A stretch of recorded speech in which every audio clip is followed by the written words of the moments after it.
Yes हम लोग इसके पहले क्लास में फुल पेज रखिए एक सेकंड। हम लोग यहाँ पर कर रहे थे, जो लोग न्यू सिलेबस के इस एडिशन को यूज कर रहे हैं 453, old syllabus 362।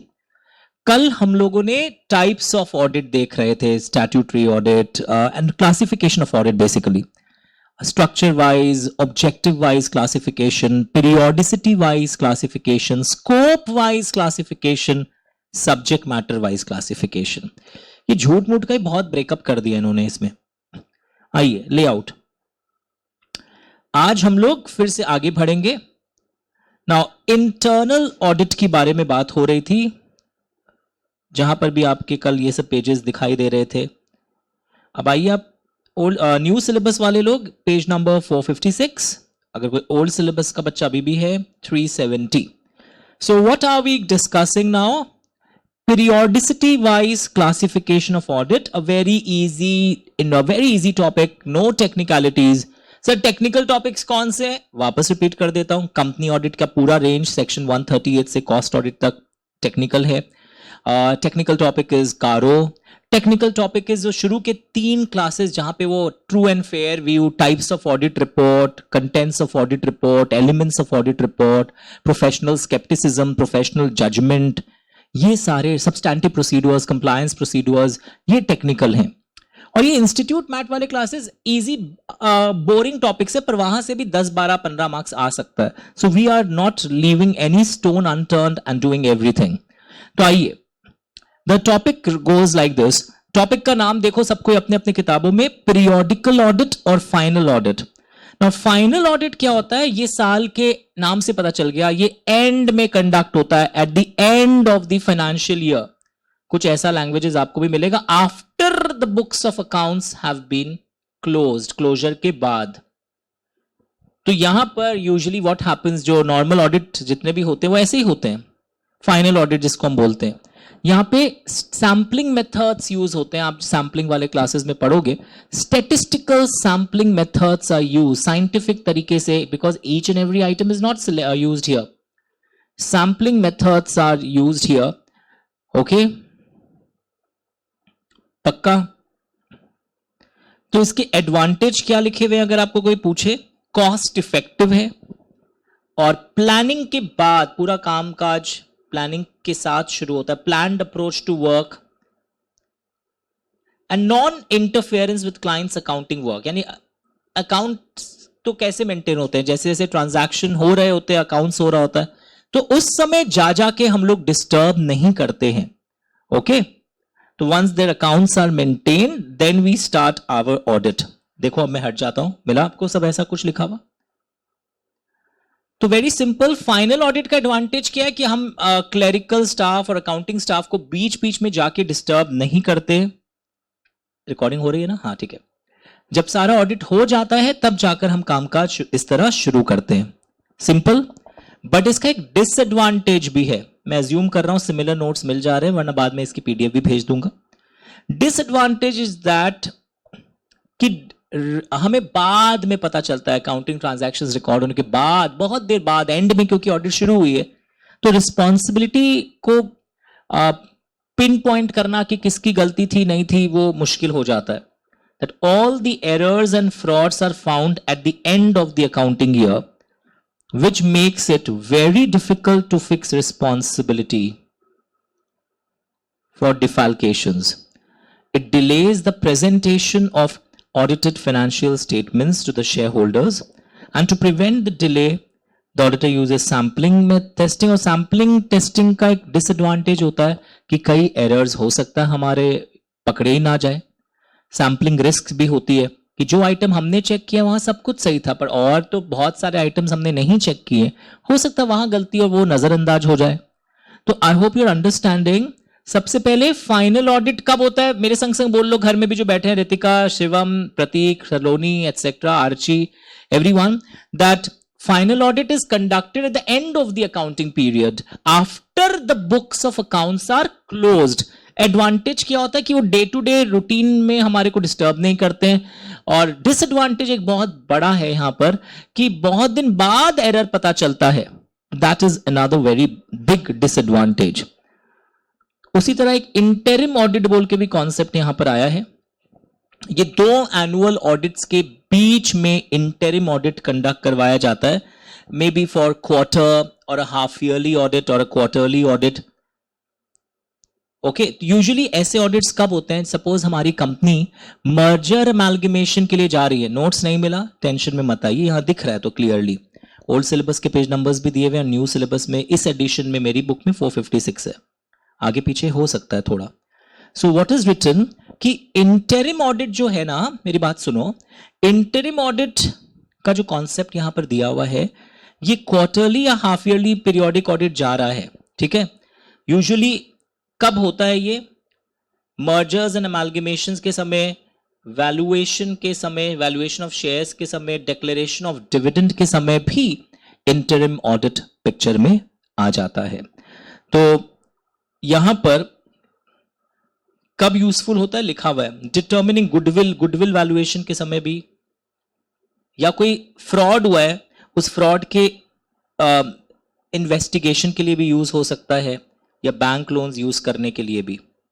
Can you find it everyone?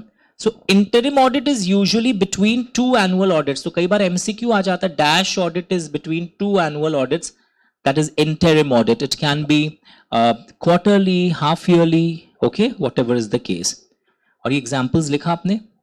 वैसे ही ये 370 वाला रेंज चल रहा था, फिर हम लोग 369 इन द ओल्ड सिलेबस वहां जाएंगे। कंटिन्यूअस ऑडिट, यहां बोलते हैं कि आपको हमेशा ऑडिटिंग करते रहना चाहिए through out the audit, and यहां पर टेक्नोलॉजी का बहुत इस्तेमाल होता है। पता, कंटिन्यूअस ऑडिट में टेक्नोलॉजी से आपको पॉपअप मतलब बहुत सारे हेल्पिंग टूल्स होते हैं टेक्नोलॉजी में, जो आपको एरर्स और पता लगाने के लिए हेल्प भी करते हैं। 369, तो इसमें देखोगे कि कंटिन्यूअस ऑडिट की अगर मैं बात करूं, इसमें मेन फीचर्स क्या है? Regular through out the year ये ऑडिट होता रहता है, एट रेगुलर इंटरवल्स। फीचर्स इसके क्या हैं, क्या फायदा है, क्या एडवांटेजेस है? एक ही चीज बार बार आ रहा है, डीमेरिट्स क्या है? तो टेंशन में मत आओ, ये 6 पॉइंट्स याद नहीं करने, बट कुछ पॉइंट्स एक्सट्रैक्ट कर लेते हैं। यहां probability of asking questions are very less, छोड़ना नहीं है, but you have to understand कि इस पे फोकस किस तरीके से करना है। तो देखिए क्या लिखा हुआ है, सेम चीज, थ्रू आउट द ईयर होता रहता है, रेगुलर इंटरवल्स, और यहां पे फोकस होता है ऑन टेस्टिंग 100% ऑफ ट्रांजैक्शंस। देखो प्रैक्टिकली नॉट पॉसिबल, क्योंकि हमेशा ऑडिटिंग क्या चीज पर बेस्ड है, आपने देखा ही है। बताओ रितिका, हमेशा ऑडिट, शिवम, प्रतीक, हमेशा ऑडिट सैम्पलिंग पर बेस्ड है, तो थ्रू आउट द ईयर भी हम सारे ट्रांजैक्शंस चेक नहीं कर सकते। और इस कंटिन्यूअस ऑडिट के लिए हमें टेक्नोलॉजी का हेल्प यहां लिया जाता है। एंड ऑफ कोर्स क्योंकि कंटिन्यूअस ऑडिट है, सरप्राइज विजिट। सरप्राइज विजिट का मतलब क्या होता है? Without notice to the client आप क्लाइंट के यहां पहुंच जाते हैं कि आपका ये दिखाइए, वो दिखाइए, without notice to the client. तो ये continuous audit when it is required, necessary का मतलब है व्हेन इट इज रिक्वायर्ड कि कंटिन्यूअस ऑडिट वाला मैकेनिज्म आप फॉलो करो।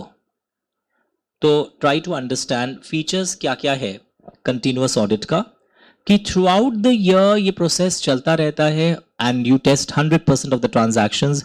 Technology is important and why it is, मतलब किन केसेस में कंटिन्यूअस ऑडिट दरकार पड़ता है, when it is required.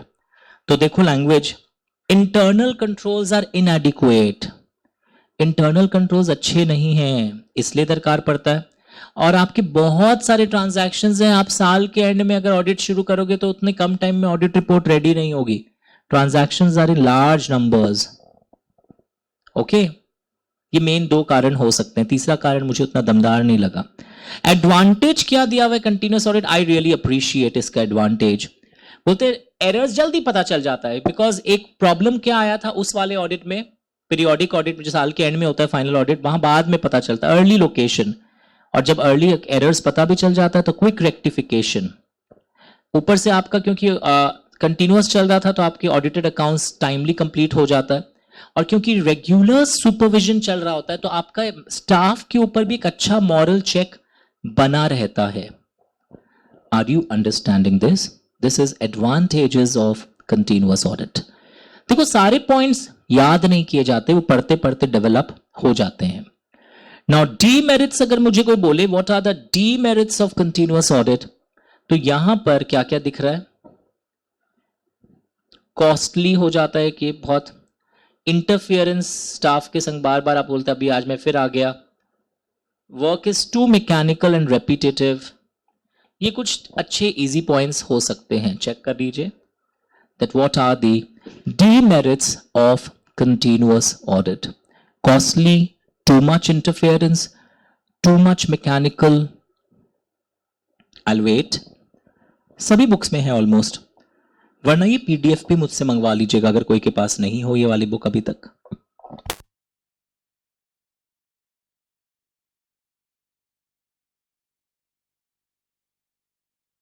Sure everyone, ऐसी बुक या जो भी बुक आप यूज कर रहे हो हमने भी इसी को बेस बनाया है, दैट इज इंपॉर्टेंट। तो continuous audit and final audit में क्या फर्क है ये देखिए, अगर आपकी बुक में नहीं भी हो तो भी आप देख सकते हैं। Yes, I like these points. Timing, cost, error detection, और यहां पे बहुत डिटेल चेकिंग होती है बिकॉज सैम्पलिंग नहीं करते हैं हम यहां पर। ये 4 पॉइंट्स बहुत इंपॉर्टेंट है।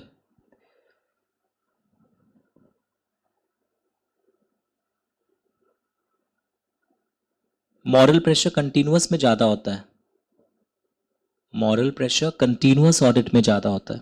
5 पॉइंट्स कम से कम देख लेना। बड़े ऑर्गेनाइजेशंस के लिए अच्छा है, रिपोर्ट यहां टाइम से जाती है। ध्यान से देखिए, ये सारे देखिए प्लीज, मैं चेक करवा रहा हूं। है ऐसा कुछ? पॉज कर लीजिए अगर आपके पास नहीं हो आपकी किताब में, चेक कर लीजिए प्लीज। ये 4 पॉइंट्स पॉज करके लिख लेना, 4 पॉइंट्स, एंड फिर नीचे के 9, 10, 11 पॉज कर लेना।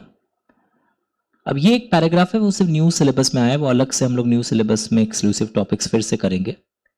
एलआर रिपोर्ट, वैसे मैंने ये स्टैंडर्ड्स वाले क्लास में आइडिया दिया था, थोड़ा सा हटा दूं? चलो, वेरी गुड। नाउ इतना कुछ पढ़ने के बाद, ये आप लोग की किताब में नहीं है, एक बच्चा बोल रहा है, तो देखिए अगर मेरे पास ओल्ड सिलेबस की किताब है वहां पे भी था तो ये स्टेप की चीजें।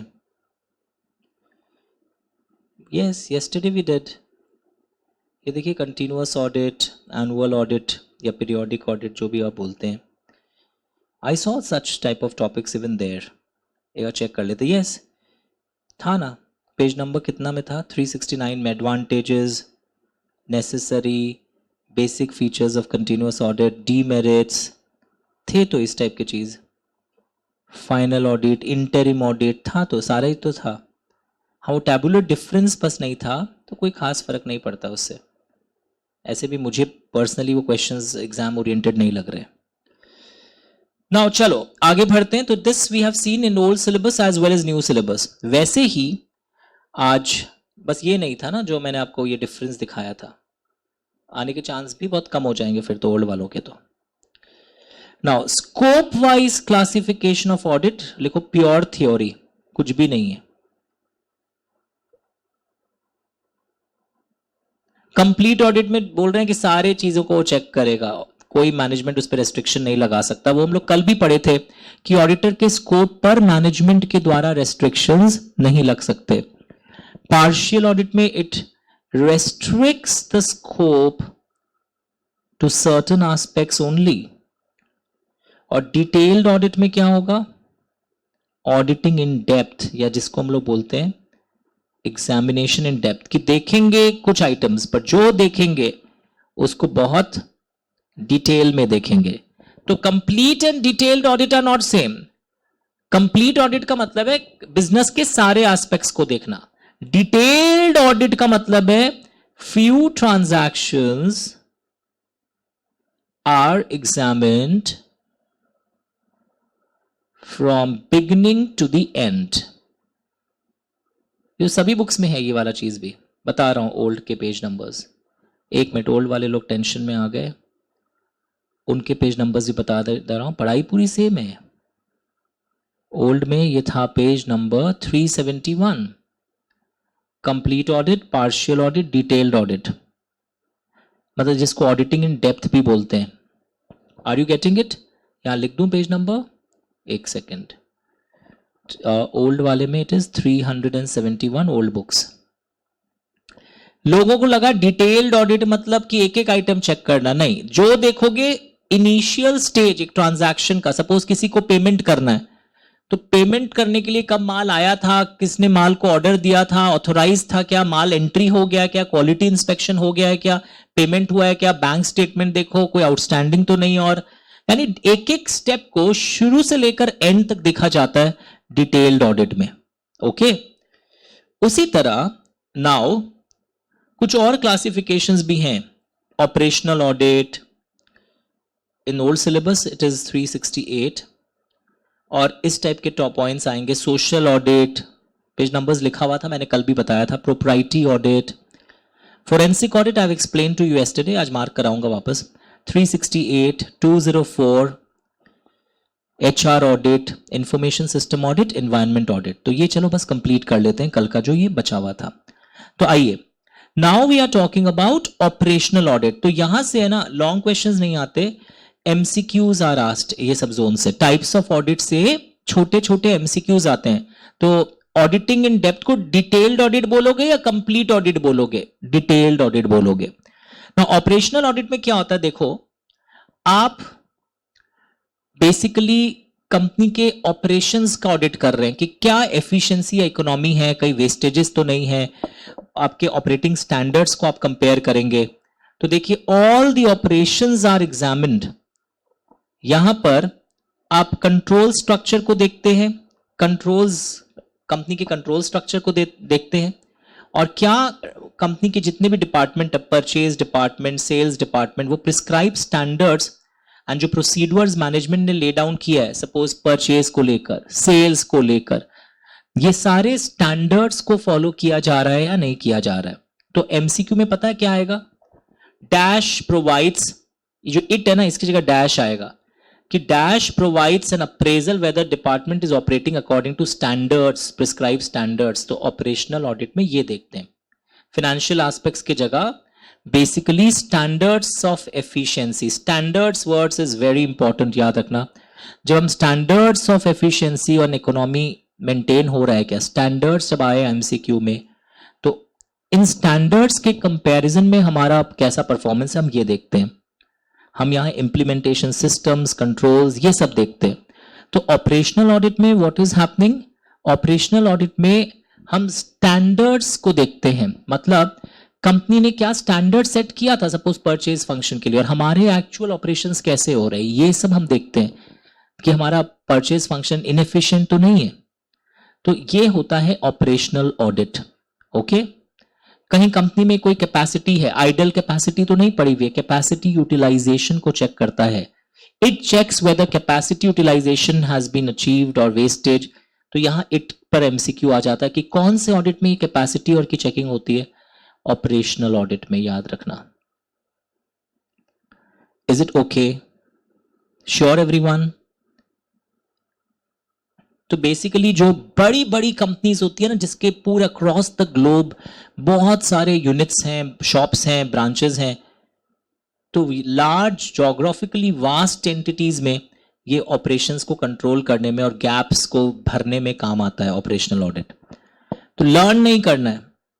तो ये मैनेजमेंट के हाथ में एक टूल है जिससे मैनेजमेंट इंफॉर्मेशन लेता रहता है कि हम कितने दूर हैं अपने एक्चुअल ऑपरेशन से. द मैनेजमेंट के पास बहुत सारे टूल्स होते हैं, परफॉर्मेंस रिपोर्ट और ये सब मांगते हैं, पर operational audit is also one of the tools which management uses to fill the gap between standard performance and actual performance. देखते हैं इस बुक में कितना डिटेल में दिया हुआ है ये अंश. If I see the book, यहां ऑपरेशनल ऑडिट है ही नहीं, दिया हुआ ही नहीं है ना, दिया हुआ है 368 में था. तो it examines control department, standards के अनुसार काम हो रहा है क्या, हम कितना कैपेसिटी यूटिलाइजेशन के बारे में देखते हैं. Almost it checks whether standards of efficiency and economy are maintained. ये सारे दिख रहे हैं. तो ये सारी बातें हैं and it is one of the management tools to get first hand information. यही सब बातें लिखी हुई है. तो ऑपरेशनल ऑडिट को बेसिकली याद रखना, initially it was a part of internal audit, बाद में ब्रांच को अलग अलग नहीं देखा जाता है। तो कहां पर हैं हम लोग?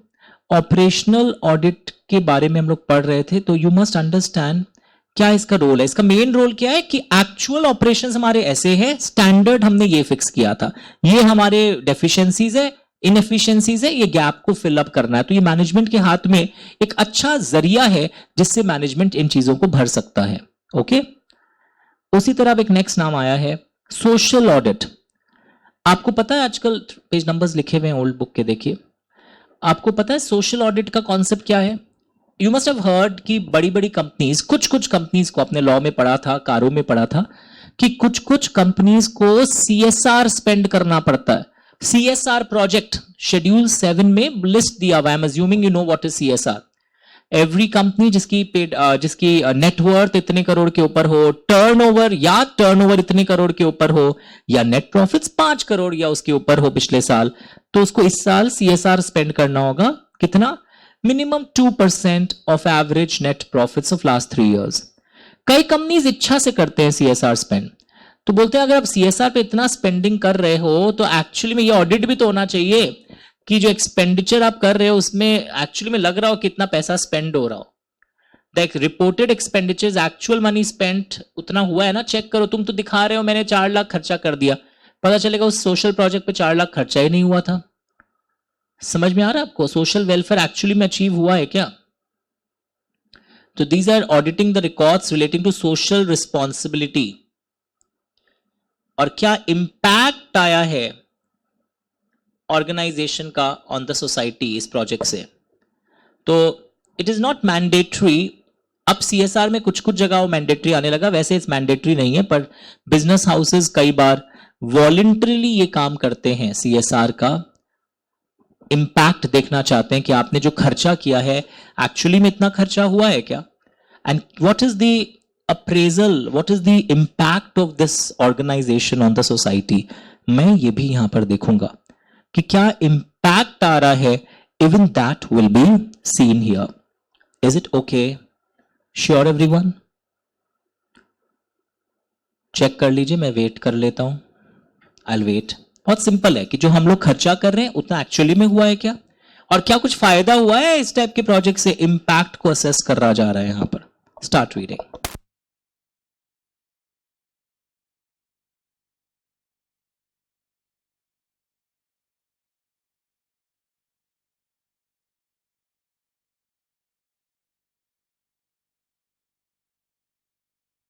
चलिए next, propriety audit. Now what is propriety audit? कि मैनेजमेंट जो डिसीजंस पब्लिक इंटरेस्ट के लिए ले रहा है वो सारे डिसीजंस पब्लिक इंटरेस्ट में है क्या, और कहीं स्पेशली गवर्नमेंट प्रोजेक्ट में जब पीएसयूज और जो खर्चा करते हैं फ्लाईओवर, डैम, ब्रिजेस, ये सब के ऊपर, कहीं कहीं फंड्स का डाइवर्जन तो नहीं हो गया? किसी एक आदमी ने अपने लिए खर्चा तो यूज नहीं किया? कहीं खर्चा ज्यादा तो नहीं दिखाया गया है जितना होना चाहिए, अननेसेसरली बिल विल पास करा के? तो प्रोप्राइटी ऑडिट में ऑब्जेक्टिव क्या है? Check misappropriation of funds, misutilisation of the delegated authority. ये सब हमारा मेन फंक्शन है usually in government expenditure.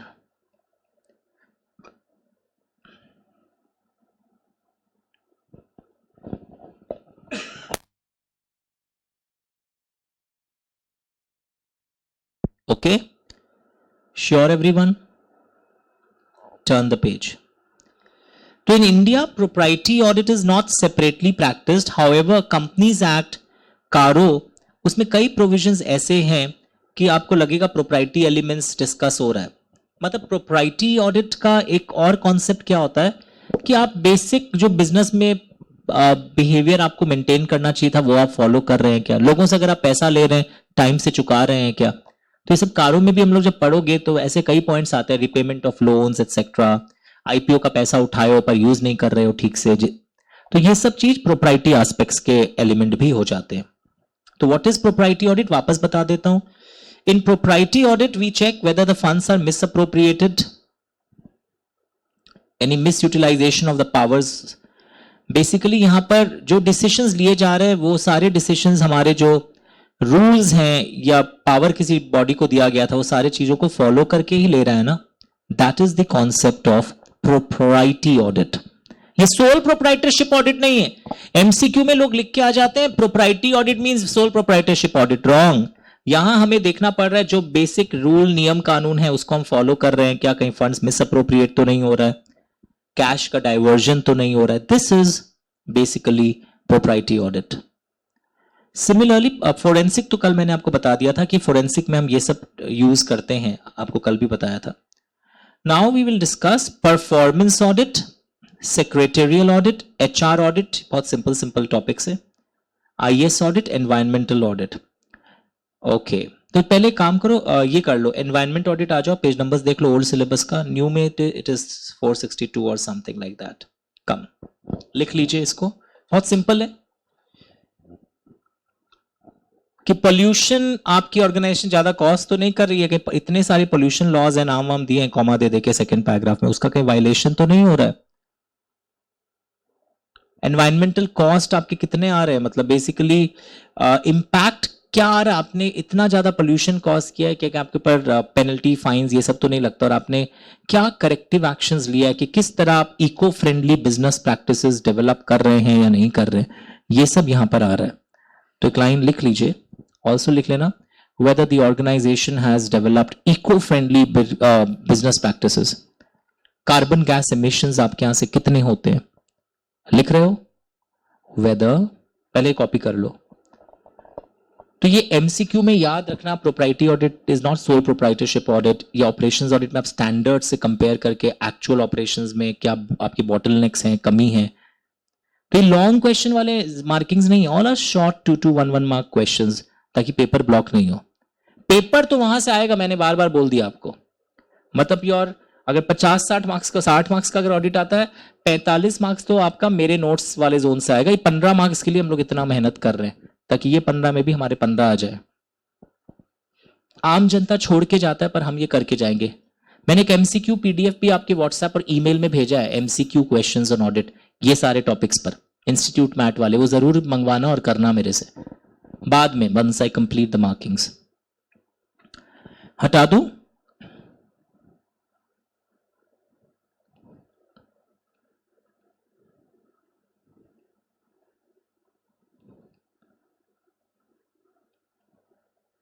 Okay. Similarly एक और नाम यहां पर आया है, इंफॉर्मेशन सिस्टम ऑडिटिंग। ये बेसिकली आपका टेक्नोलॉजी आप यूज करते हैं, आपके पास हार्डवेयर है, सॉफ्टवेयर है, तो यहां पर देखा जाता है कि आपके हार्डवेयर एंड सॉफ्टवेयर की सेफगार्डिंग हो रही है, डेटा आपका इंटीग्रिटी है, आपके यहाँ सिस्टम इफेक्टिवनेस है एंड सिस्टम एफिशिएंसी है। बेसिकली आपकी कंपनी के जो कंप्यूटर बेस्ड इंफॉर्मेशन सिस्टम है उनमें 4 चीज़ों को आप चेक करते हैं, asset safeguarding, data integrity, system effectiveness and system efficiency. ये सब OMSM में भी सुनोगे इस टाइप का, कहीं आपका कोई डेटा लॉस तो नहीं हो जाता है, डेटा को चुरा तो नहीं लेता, ये सब चीज़ें यहाँ देखी जाती है। 1 2 3 4 मार्क कर लो कि through out your information system आपका ये सारा डेटा, कॉन्फिडेंशियल डेटा अच्छे से स्टोर किया गया हो, आपकी जो IT सिस्टम है वो अच्छे से एफिशिएंटली ऑपरेट हो रहा हो, इफेक्टिवली हो, वेस्टेजेस तो नहीं हो रहा है कहीं। तो ये चारों पॉइंट्स मार्क करो। Learn that IS auditing is an organizational function that evaluates this. या एग्जाम में क्या आएगा बताओ, dash is an organization function that evaluates, ये चारों चीज को लिख देगा एंड आपको क्या भरना है इस डैश को, दैट इंफॉर्मेशन सिस्टम ऑडिटिंग बोलते हैं। हर जगह ऑपरेशनल ऑडिट मत लिख देना, this is known as information system auditing. तो ये 8 लाइन पढ़ने का टेंशन मत रखना, पर ये जो जोन मैंने बोला ना इसको कर लेना। This is called as information system auditing. Check करो अच्छे से, चलो do it properly.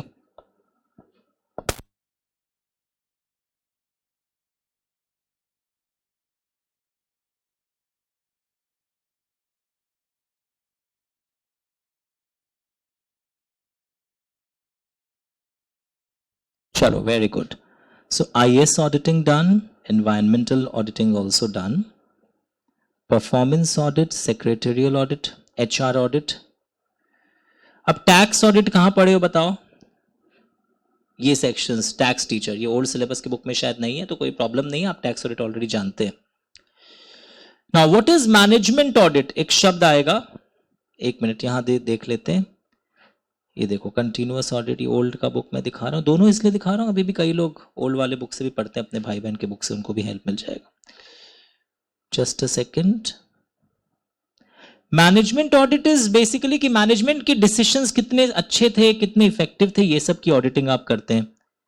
Old syllabus के बुक में दी वैसे डेफिनेशन नहीं दिया हुआ है, पर ये सब नाम था उन लोग के बुक्स में भी, ओल्ड सिलेबस में भी 362 में नाम दिया हुआ है what is management audit, secretarial audit, पर यहां डेफिनेशन उन लोग देना भूल गए। चेक कर लेते हैं एक बार अगर आपके बुक्स में मिल जाए।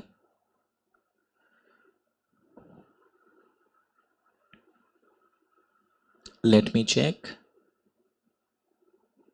अच्छा, परफॉर्मेंस ऑडिट ये बेटर दिया हुआ था ओल्ड सिलेबस के बुक में, न्यू में इन लोग भूल से मतलब भूल गए, इतना दिए नहीं ध्यान से। एनवायरनमेंट ऑडिट भी ओल्ड में कुछ ज़्यादा दिया हुआ था, उतना पहले भी नहीं पढ़ना पड़ता था जब हम लोग पढ़ाते थे ना। परफॉर्मेंस ऑडिट में कंपनी के फिनेंशियल एंड ऑपरेटिंग परफॉर्मेंस को आप देखते हैं, ओल्ड सिलेबस 368 में ऑपरेशनल परफॉर्मेंस को भी देखते हैं। आपको यहां पर 3 चीजें देखनी पड़ती है, economy audit, efficiency audit and effectiveness audit. ये एक्स्ट्रा है ओल्ड में, न्यू में ये अच्छा नहीं दिया हुआ है। जैसे आप यहाँ परफॉर्मेंस, अच्छा मैनेजमेंट ऑडिट पहले करवा रहा था, मैनेजमेंट ऑडिट इज लिखा हुआ है मैनेजमेंट के हर एस्पेक्ट को आप स्टडी करते हैं। It is known as, it is an audit of management decisions, कि आपके डिसीजंस लिए हुए कितने सही रहे, उसके ऊपर यहां पर हम लोग करते हैं। जैसे ऑपरेशनल ऑडिट को बोला जाता है audit for management, it's a tool for management. ये एमसीक्यू में लोग रॉन्ग करके आते हैं, ऑडिट फॉर मैनेजमेंट जब बोलेंगे तब वो ऑपरेशनल ऑडिट है, because that tool helps the management to assess the weakness, and audit of management decisions is management auditing. ये फॉर फ्यूचर के लिए हम इंप्रूव कैसे कर सकते हैं, ओवरऑल ऑर्गेनाइजेशनल ऑब्जेक्टिव्स को अचीव करने के लिए हमारे मैनेजमेंट के डिसीजंस कितने सही रहे हैं, that is called as management audit. Look at the words. Management audit is an audit of management decisions. Operational audit is audit for management. Please लिखो, मैं वेट कर रहा हूं। It's a boring theoretical topic. कुछ भी नहीं छूटेगा, मैंने पहले भी बोला था, विश्वास करिए। और मेरी जो पुरानी सीडी थी, पहले भी जब मैंने यूट्यूब में ऐसे क्लासेस डाले थे, आप वीडियो अपने पेन ड्राइव में आपके भाई बहन के संग देखा होगा, सेम है, जेन्युइनली सेम है, बिकॉज ये स्टैटिक टॉपिक्स है। ये कारो 2020 नहीं है कि मैं आपको पहले का दे दूं, ये एस पर, हाँ ये दे सकता था मैं, एकदम सेम टॉपिक से। So management audit is an audit of management decisions, कि किस तरह वो ऑब्जेक्टिव्स को अचीव करने में सक्सेसफुल रहे। पर operational audit is an audit for management, is a management tool, कि हमारी कमी कहां कहां है। वेट कर रहा हूं, लिख लीजिए। आफ्टर दिस हम लोग जाएंगे परफॉर्मेंस ऑडिट में।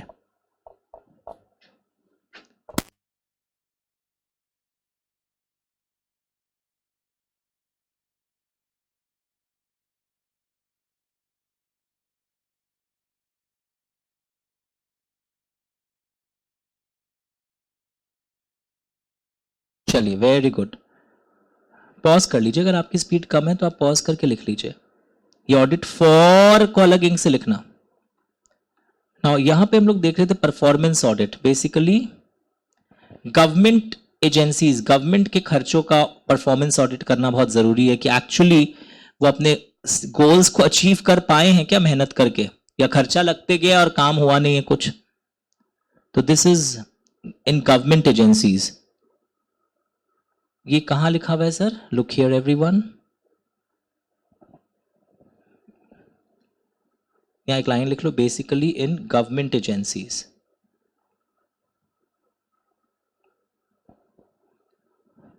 ओके, अब इसमें 3 चीजें होती है। इकोनॉमी ऑडिट, कि खर्चा ज्यादा दाम में तो सारे रिसोर्सेज एक्वायर नहीं किया आपने, ये ओल्ड में एक्स्ट्रा, न्यू वाले लोग कोई नहीं करना होता। एफिशिएंसी में आप देखते हैं कि कितना वेस्टेज हुआ, इनपुट आउटपुट के बीच में क्या रिलेशन है।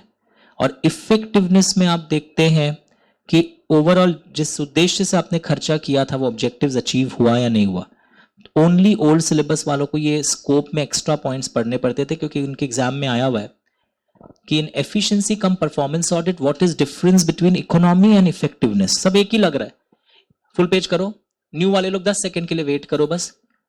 इकोनॉमी का मतलब होता है ज्यादा दाम में तो खर्चा, आप सब चीज आपने एक्वायर नहीं किया, एकदम कम दाम में सही सही दाम में अपने सारे खर्चे आपने लगाए। एफिशिएंसी में वेस्टेज को देखते हैं, इनपुट आउटपुट रेशियो को, और इफेक्टिवनेस में ओवरऑल आप कैसे अचीव कर पा रहे हैं अपने ऑब्जेक्टिव्स को, वो देखा जाता है। इकोनॉमिकली एफिशिएंसी में input output is a very important word, और यहां पे overall attainment of targeted objectives. तो मैंने दोनों सिलेबस को केटर किया, जो सेम है, एक दो लाइन एक्स्ट्रा पीछे है। चलो, thank you so much. Wait wait wait wait everyone, ये ऑपरेशनल ऑडिट भी हो गया, कंटिन्यूअस ऑडिट भी हो गया, मैनेजमेंट ऑडिट न्यू सिलेबस में नहीं था, और था ये इंफॉर्मेशन सिस्टम ऑडिट भी हो गया, एवरीथिंग डन।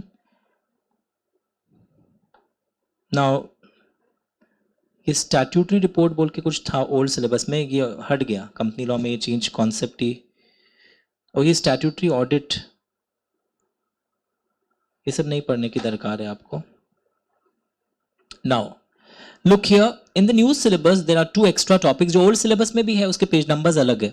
सेक्रेटरियल ऑडिट, ये मैं करवाऊंगा आपको जब सेक्शन 204 पढ़ाऊंगा तब। और एक ह्यूमन रिसोर्स ऑडिट, कि आपके यहाँ ह्यूमन रिसोर्स कितने लोग हैं, कैसे होने चाहिए और कितने एक्चुअली में होने चाहिए थे। आपके एचआर की ऑडिट हो रही है। You verify your current practices, आपके यहाँ रिक्रूटमेंट, सिलेक्शन, ट्रेनिंग प्रैक्टिसेस कैसे हैं, उनको डॉक्यूमेंट करो, अपने पॉलिसीज को देखो। ये न्यू है, ओनली न्यू सिलेबस।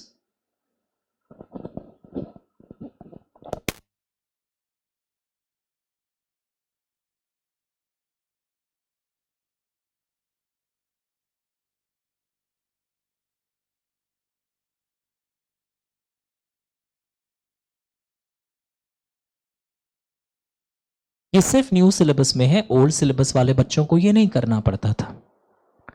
ध्यान से देख लीजिए प्लीज। श्योर, पक्का। तो ये पेन ड्राइव में ये क्लास पहले भी थी, मैंने फिर से दे दिया, बच्चों को लगा कि वो पुरानी क्लास है, तो ये सेम मैंने फिर से दे दिया नया रिकॉर्ड करके। It's exactly the same which we had. अब न्यू सिलेबस में कुछ चीज़ें अच्छी अच्छी इंटरेस्टिंग आई है, जो ऑलरेडी मैंने एक्स्ट्रा भी पहले से करवाता था, और अब न्यू वालों के लिए और रेलिवेंट हो गया। और कल भी मैंने कुछ आपको दिखाया था, permanent audit file, current audit file, Calcutta वाले बच्चों को। तो वो सब चीज़ें हम लोग कर रहे हैं, we are doing it. Audit risk मैंने इनिशियल क्लासेस में पढ़ा रखा है, असर्शन लेवल और ये सारी चीज़ें। Now very interesting, types of internal control, old syllabus book 393। एक बार आओ please, please come. Types of internal control.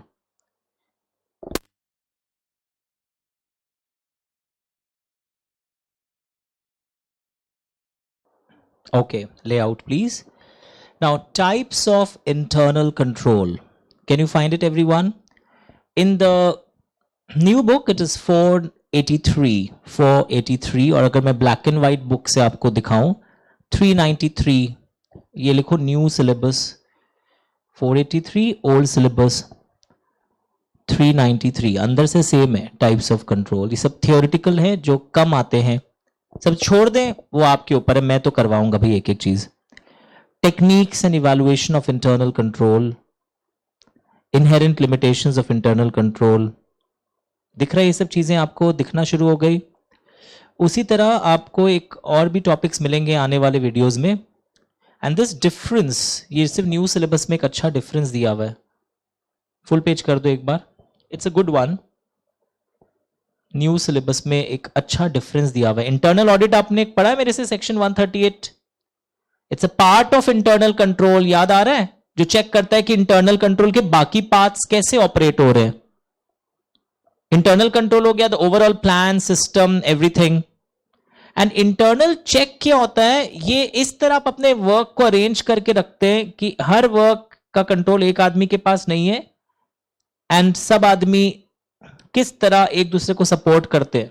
ये सब मैं पढ़ाऊंगा आपको, टेंशन में नहीं आना है। तो आने वाले दिनों में हम लोग ये सब कुछ करेंगे।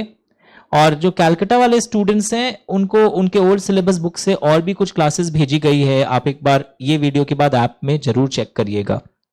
ओके, तो अभी ये वाला वीडियो रिकॉर्डिंग रुक रहा है, ऐप में हो सकता है एक और एक क्लास एडेड हो, तो उसको भी देखना है। Thank you so much. वो मैंने कल रिकॉर्ड किया था खाली रूम में।